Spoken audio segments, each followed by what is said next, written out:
Alright, so far we've been talking about units such as length, such as mass. They are all units with exponent 1 here. Okay, exponent 1, they are just linear units. However, probably as you know, when you multiply length times height, what you get is surface. Okay, so what are the units of surface? It's because you're multiplying length 2 times, you get square. And notice that the same way that there was a power of 10 for each step of the ladder of units, for length, for surface, because you're multiplying by 10 twice, so you multiply by 100. There's a difference of 10 to the 2 for each unit of surface. Okay, so the difference between centimeter square and meter square is not 100, is 100 times 100, which is 10,000. Okay, and when to your flat square you add some width, some depth, then you'll have a cube.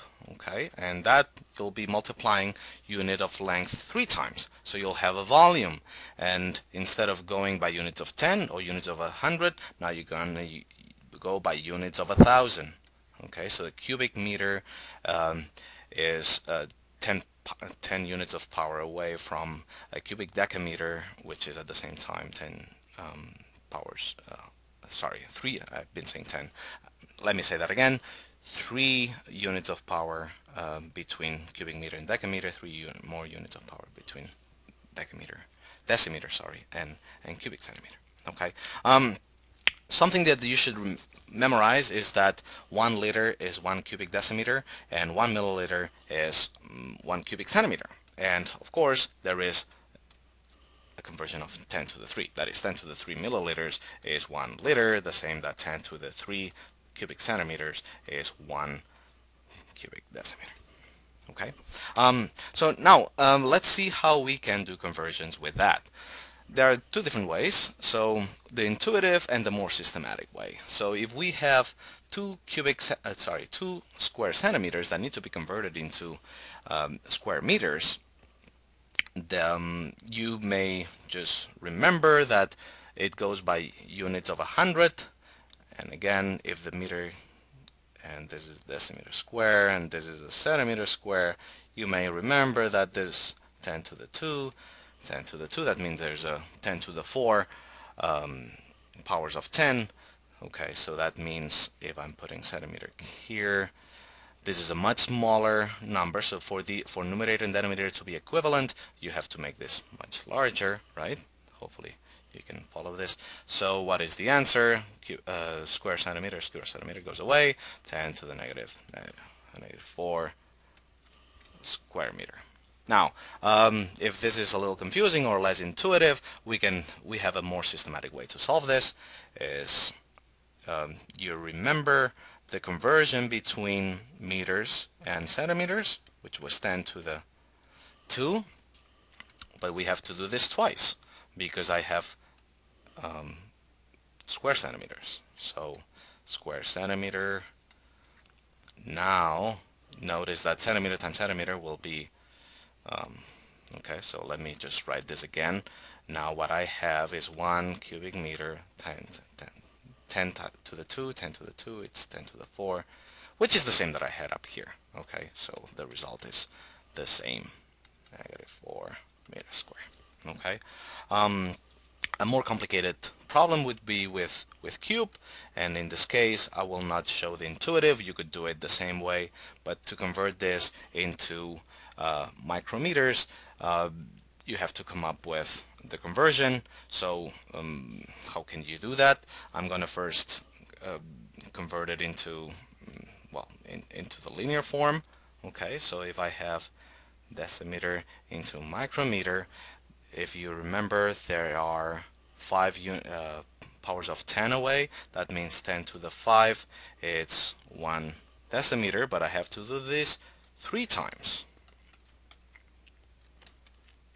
Micrometer, so that I have the cube. 1 decimeter.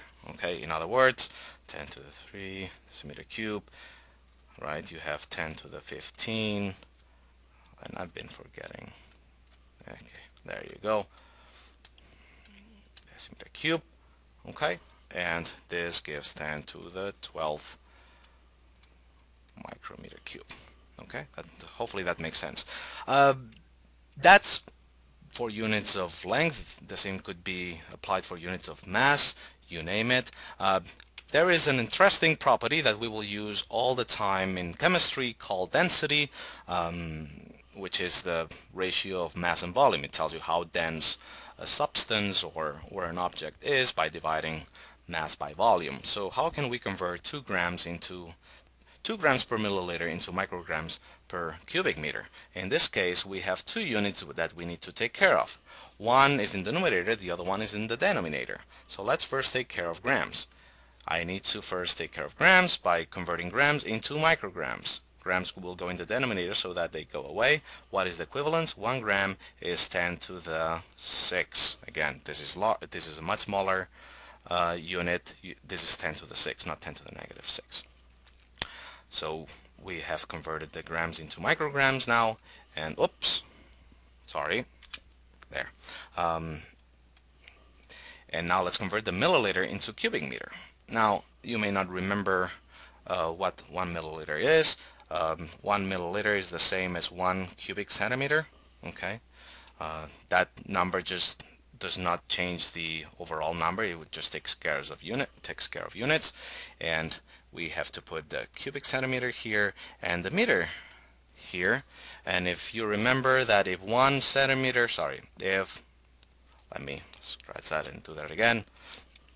If we know that 10 to the 2 centimeters is 1 meter, we want that to be cube, so we will do 3 here. That is 10 to the 6 centimeter cube is 1 meter cube.